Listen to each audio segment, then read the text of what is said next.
Assalamualaikum warahmatullahi wabarakatuh. Waalaikumsalam warahmatullahi wabarakatuh. Gimana, sehat Kang Uki? Alhamdulillah. Damang. Alhamdulillah. Damang sehat. Alhamdulillah. Masya Allah. Ana seneng dapat teman baru, sahabat baru yang sama-sama kita terus berjuang di jalan Allah Subhanahu wa taala. Dan pasti kesamaan perjuangan kita itu adalah ada di titik kita ingin dapat surga Allah dan ingin selamat dari neraka Allah. Ya. Semoga Allah mudahkan untuk kita semua. Amin. Allahumma amin. Amin. Ada beberapa pertanyaan Kang Uki yang insya Allah kalau dijawab oleh Kang Uki ini akan sangat bermanfaat untuk teman-teman. Yang pertama, yang kita tahu kan Kang Uki ini Masya Allah ya sudah 20 tahun lebih Ya. ada di dunia musik. Bahkan sampai pada titik ujiannya sudah dimudahkan urusan dunia gitu. Ya. Tapi kok tiba-tiba ditinggalkan itu semua dan sekarang fokus mengenal agama, beribadah kepada Allah. Bahkan subhanallah drastis lah ya perubahan itu ada dan terlihat tidak hanya dari sisi aktivitas tetapi juga dari penampilan dan macam-macamnya. Pertanyaannya, kok bisa 20 tahun lebih dunia yang Kang Uki geluti ditinggalkan dengan mudahnya? Kok bisa, Kang? Oke, cerita awalnya dulu ya, kenapa awalnya bisa kayak gini tuh. Jadi dulu karena Allah pulang manggung pernah inget sekali tidur, karena kan kalau main band itu rame huru-hara, ketika masuk hotel tuh sepi. Masya Allah. Rata-rata takut kalau udah sepi sendirian. Itu benar-benar kerasa sepi. Terus waktu itu pernah tidur cuma bertanya dalam hati aja, ya Allah emang hidup tuh kayak gini-gini aja gitu. Kadang Allah beberapa bulan kemudian istri tuh dapat umroh gratis gitu. Masya Allah. Mau nggak jalan, tapi anak dalam hati tuh nanti kalau misalnya umroh harus jadi orang baik deh. Karena kan berpatok pada. Nah, memang waktu umroh itu titik balik karena melihat banyak yang mungkin nggak sesuai sama agama yang dididik dari kecil di sini gitu. Kalau kita kan waktu di kecil dulu sering ya dulu misalnya kayak tahlilan suka ikut ke sana, terus waktu di sana pas ngobrol-ngobrol sama orang-orangnya di sana, terus kajian pertama di sana itu Ustaz Firanda ternyata. Masya Allah. Waktu di pintu lupa tuh Di Masjid Nabawi. di Masjid Nabawi mau dengerin, pokoknya ingat pulang-pulang umroh itu serasa kayaknya saya harus ngeriset kembali agama saya deh, kayaknya selama saya pelajari selama ini tuh salah, takutnya salah atau mungkin harus dibenahin. Mulai itu dikit-dikit dengar ceramah dari mulai orang-orang yang berdebat lah, yang dikit-dikit sampai intinya sih minta petunjuk. Ya Allah, sebelum memahami ini semua ya masalah salafi, tentang pemahaman segala macam, cuma sering baca sejarah Abdullah bin Abbas, Abdullah bin Umar, terus tentang sejarah, terus meminta kepada Allah, berdoa, ya Allah aku pengen mengerti Al-Quran seperti mereka mengerti Al-Quran. Mulailah mempelajari Al-Quran dikit-dikit hidupnya, bahkan sampai waktu terakhir aku ke Jember istilah salaf saya nggak tahu sama sekali. Jadi Pulang. pikirannya mungkin gimana harus merubah. Iya, karena dulu itu salah lima sahabat yang Anas seneng baca itu adalah Abdullah bin Umar, Abdullah bin Abbas, Abdullah bin Amr bin As, Abdullah bin Zubair, sama paling favorit itu Abdullah bin Mas'ud. Masya Allah. Itu sering baca, kayaknya orang-orang ini punya apa ya, mereka lebih berbobot dalam pemahaman gitu ibaratnya. Jadi kalau ada orang-orang setelahnya, Anas selalu berpatok misalnya sama yang ini. Itu belum mengerti tentang istilah salafi segala macam. Nah, pulang dari Jember tuh orang-orang pada komen, ya selamat datang, mudah-mudahan pemahaman di atas salafi segala macam. Belum, ini salafi itu apa, istilah ini belum tahu. Masya Allah. Terus Ana lihat, oh ini kan Islam yang selama ini pelajarin, ya anak pelajari Islam, bukan mempelajari apa-apa, ya emang ini Islam kan gitu. Masya Allah. Gitu. Nah, dan dari situ ada satu hadis yang selalu menghantui saya selama 5 tahun. yang halal sudah jelas, yang haram sudah jelas, dan di antara yang tidak jelas apa Syubhat. ya, dan Antara hanya halal dan haram ada dan syubhat. hanya beberapa orang yang mengetahuinya. Tapi kalau engkau meninggalkannya, kalau nggak salah pokoknya lafalnya, kalau meninggalkannya engkau menyelamatkan hidup dan agamamu. Masya Allah. Sampai ujung hadisnya tuh tentang hati, kalau bersih hatinya bersih seluruhnya. Nah itu tuh selalu terulang-ulang, jadi ketika ketemu suatu hal yang ragu, ingatnya tuh ke hadis itu terus. Masya Allah. Jadi pas lihat perdebatan tentang musik, bukan hukum tentang alatnya, bukan dalam hatinya ragu. Jadi kembali hadis itu tuh udah cukup jadi kuat untuk ini, kembali lagi ke saya harus selamatin hidup saya harus selamatin agama saya, karena kalau saya mati terus mereka memperdebatkan agama, terus saya di dalam itu kayaknya takut. Masya Allah. Masya Allah. Betul. Dan itu semua hadisnya sahih kan, ya. Dari Rasulullah sallallahu alaihi wasallam, innal halala bayyin wal harama bayyin. Wa bainahuma, ya. Halal itu jelas, haram itu jelas. Dan antara halal dan haram ada yang syubhat. Syubhat itu yang meragukan, yang masih samar. Dan faman ittaqa syubhat faqad istabra'a li dinihi wa irdihi. Kata Nabi, siapa yang meninggalkan yang syubhat, ya, maka dia telah melindungi agamanya dan kehormatannya, ya. Subhanallah. Sampai Nabi mengatakan, da' ma yaribuk ila ma la yaribuk. Tinggalkan yang membuatmu ragu, berpindah kepada yang tidak meragukanmu. Subhanallah. Jadi mantap ya, meninggalkan yang meragukan itu. Itu udah cukup, hadis itu tuh udah cukup meninggalkan. Karena hati kalau ragu harus jujur gitu, harus jujur. Karena ragu, jadi dan pernah berdoa kepada Allah pada saat itu tuh, ya Allah, kalau engkau menginginkan aku di sini, tolong permudah pekerjaan. Karena waktu itu kita lagi bikin album, 3 tahun nggak keluar. Masya Allah. Tapi kalau engkau ingin aku keluar dari sini, tolong persulit supaya menjadi sebuah tanda buat saya. Nanti 3 tahun nggak keluar, emang susah. Masya Allah. Giliran anak kemarin keluar, albumnya keluar. Jadi buat anak itu udah cukup. Masya Allah. Nah, itu pengalaman anak sendiri dengan Allah yang berharga tuh. Subhanallah, subhanallah. Dan ketika Kang Uki meninggalkan dunia yang 20 tahun lebih digeluti, Ya. artinya kan di situ pasti bisikan setan juga ada. Kamu mau ninggalin yang sudah enak, Iya. kamu mau ninggalin istilahnya mesin uang dan segala macam. Itu gimana ngadepinnya, Kang?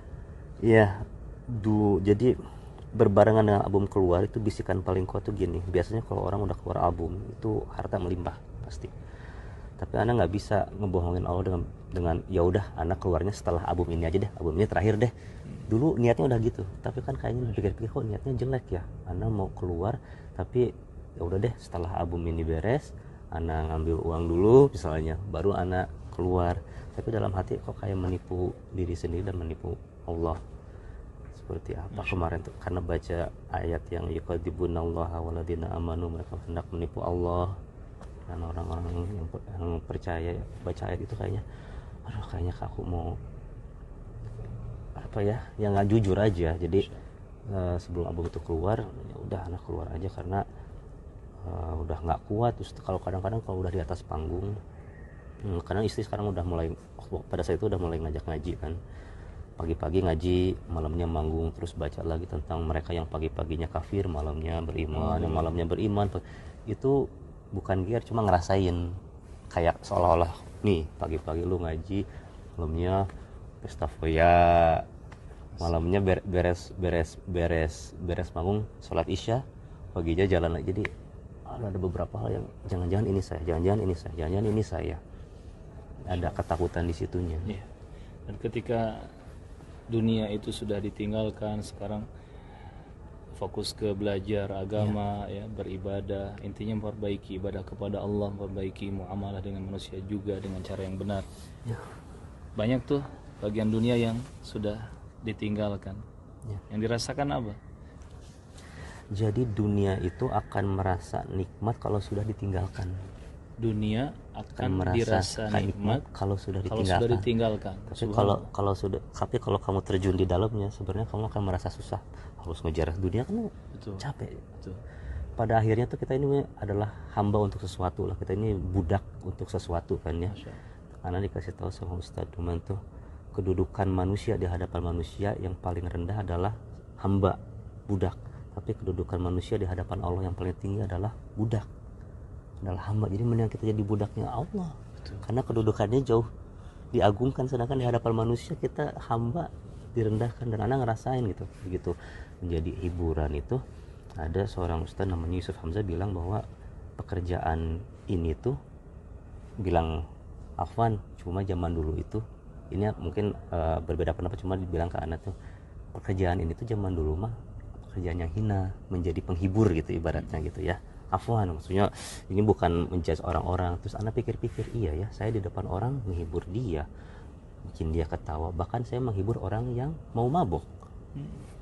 Anak dapat apa gitu, tapi dipikir-pikir seperti kayak jadi badut. Sebenarnya kok kayak jadi badut gitu, jadi penghibur tuh, maaf gitu mah, ini yang anak rasain pribadi tanpa menilai orang-orang. Cuma ketika ada di atas panggung sebelum keluar, ini tahun baru tuh panggung terakhir, karena ngerasain di depan memang manggung cuma di sininya kosong gitu, udah nggak mikirin apa-apa, tapi lihat orang-orang jadi kerasanya kok kayak saya kerasanya jadi kayak badut gitu, dan itu menghancurkan hati banget sih. Masya Allah. Dan dengan dunia yang ditinggalkan itu nggak ada penyesalan, dan itu sama, makanya nikmatnya itu setelah meninggalkan nggak akan nyesel. Tapi kalau kita selalu melihat, makanya jangan dilihat-lihat. Lihat kebanyakan orang misalnya memang kalau seperti kayak pasangan gitu, ketika ulah ditinggalin tetap dilihat ke belakang, tetap anak 1-2 bulan pertama waktu keluar dari band memang digodanya gitu, dilihat ke belakang, oh lihat tuh teman-teman kamu tuh sekarang ini, sekarang banyak uang gitu, galau. Tapi begitu ditinggalin dan jangan dilihat, udah kita lihatnya ke depan, jangan ke belakang. Itu Masya Allah, Allah memenuhi janjinya. Jadi terus lihat ke depan, ya mantapkan niat dan yakin dengan janji-janji Allah. Ya. Dan jelas kata Rasulullah kepada sahabat Abu Qatadah, jika engkau meninggalkan sesuatu karena Allah, pasti Allah ganti dengan yang jauh lebih baik. Dan tidak ada yang lebih baik daripada ketenangan hidup. Ya, tidak ada yang lebih baik daripada kebahagiaan hidup. Betul. Tidak ada yang lebih baik daripada kedamaian hidup, kedamaian hati dan jiwa. Ya. Dan kedamaian dan bahagia hidup ini yang rasa cuman kita kan yang punya hati. Nggak bisa dijelasin. Jadi orang-orang nanyain ngapain gini-gini, cuma rasa itu tuh akan dirasain. Seperti saya mau jelasin ke kamu gimana rasanya permen ini, kalian cobain sendiri. Karena nggak bisa kadang-kadang ngejelasin ke seorang nikmat yang kadang-kadang hubungannya langsung dengan Allah, kayak itu pribadi. Semua orang punya hubungan pribadi dengan Allah yang bisa dirasain masing-masing adalah beda. Insya Allah bisa dirasain sama semua. Masya Allah. Semoga istiqomah kan. Insya Allah. Terus kenapa semangat untuk belajar Islam itu dengan pemahaman tauhid dan sunnah Nabi sesuai dengan apa yang diamalkan oleh para sahabat Nabi, tabi'in, atba'ut tabi'in. Padahal kan banyak tuh majelis-majelis yang ngajak kajian, ngajak belajar agama dengan berbagai macam bumbu-bumbunya. Kenapa Kang Uki kok semangat belajar Islam dengan pemahaman as-salafus shalih? Ya, memang awalnya saya termasuk orang yang sering bertanya tentang agama. Kadang-kadang misalnya Afwan misalnya lagi ada kasih ada di masjid yang berisik, kadang-kadang selalu bertanya ini dari mana ya, karena senang sejarah. Segala sesuatu pasti ada akarnya, pengen tahu segala sesuatu pasti pengen ada akarnya gitu. Makanya waktu belajar dikasih tahu, kamu belajar Islam harus ada sanadnya. Iya juga ya, betul ya, saya belajar jangan-jangan bisa ditipu sama guru saya gitu. Jadi awalnya belajar, jadi baca, pada akhirnya baca tentang semua, tentang sahabat dan para tabi'in juga, terus tentang pemahaman mereka, hadis-hadis, pernah sampai ngumpulin hadis yang dari Abdullah bin Mas'ud semua, hadis yang dari Abdullah bin Umar semua, yang semuanya. Jadi sempat ngumpulin yang kadang-kadang katanya kalau kita baca hadis kan kadang-kadang kita orang Indonesia nggak tahu dari mananya ya. Pengen tahu aja, hanya penasaran katanya kalau di hadis cuma tulisannya Abdullah berarti dia Abdullah bin Mas'ud, langsung dikumpulin semuanya.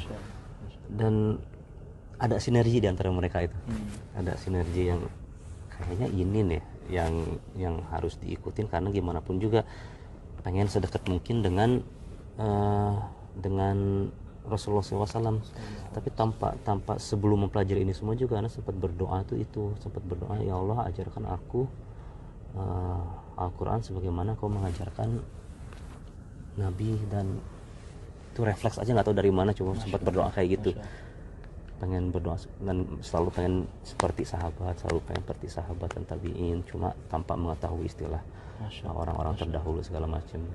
Jadi ketika Kang Uki belajar Islam dengan pemahaman para sahabat Nabi, dengan manhaj as-salafus saleh, belajar tauhid dan sunnah Nabi dengan pemahaman as-salafus saleh ini, merasakan inilah Islam yang ada di zaman Rasulullah dan para sahabatnya ya. Inilah Islam yang murni. Mungkin seperti itu ya.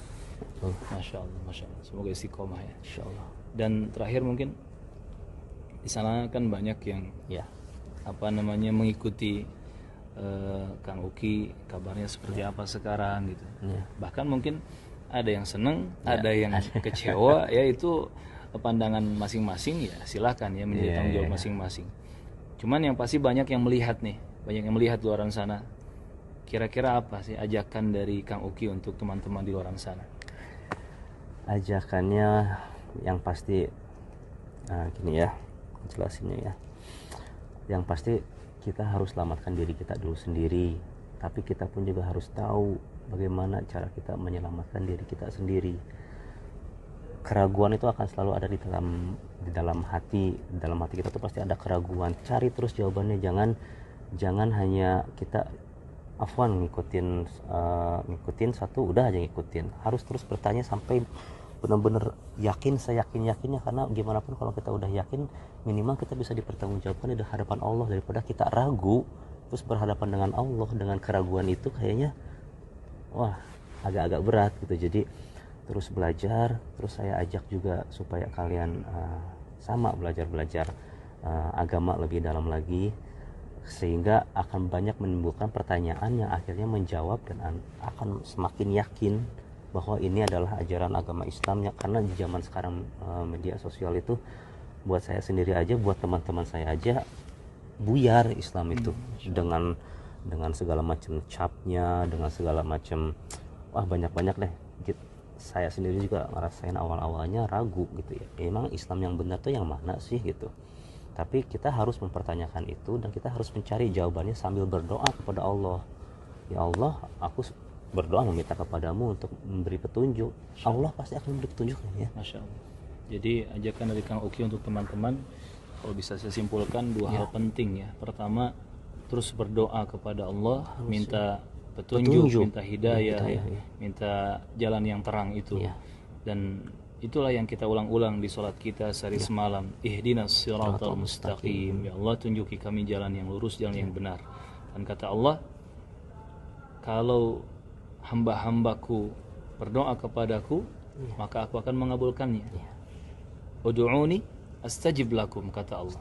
Berdoalah kalian kepadaku, niscaya aku akan mengabulkannya. Subhanallah, ini pelajaran yang sangat besar ya, berdoa kepada Allah. Yang kedua, subhanallah, ajakan yang luar biasa dari Kang Uki untuk terus belajar ya. Belajar tentang agama Islam, agamanya Allah dan Rasul Nabi Muhammad SAW. Memang dengan belajar, yaitulah modal untuk kita bisa selamat dunia dan akhirat. Dengan belajar agama, itulah modal untuk kita bisa bahagia hidup dunia dan akhirat. Dan ingat, yang merasakan bahagia kita sendiri. Teringat hadis Nabi ketika beliau mengatakan sallallahu alaihi wasallam, man salaka tariqan yaltamisu fihi ilman sahalallahu lahu bihi tariqan ila jannah. Siapa yang menempuh satu jalan, di jalan itu dia mempelajari ilmu agama Allah dan Rasulnya, maka Allah akan memudahkan baginya. Karena belajarnya agama dia, Allah mudahkan baginya satu jalan menuju jannah, menuju surga. Subhanallah. Semoga Allah istiqomahkan kita semua. Dan semoga teman-teman yang menyimak juga mulai bersemangat ya untuk terus belajar agama dan memperbaiki ibadah kepada Allah, juga memperbaiki muamalah dengan hamba-hamba Allah. Semoga istiqomah kan. Banyak saudara sekarang. Dan insya Allah saudara di jalan dakwah, saudara seagama itu persaudaraannya kekal, nggak cuma di dunia tetapi di akhirat juga akan bersambung.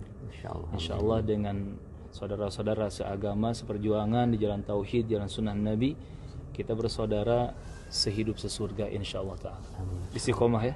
Barakallahu fikum. Jazakumullah khairan atas waktunya. Barakallahu fikum. Insyaallah narakum ala khair. Hayakallah. Demikian ya, teman-teman, barakallahu fikum ya. Tetap belajar agama yang sebenarnya. Assalamualaikum warahmatullahi wabarakatuh. Waalaikumsalam.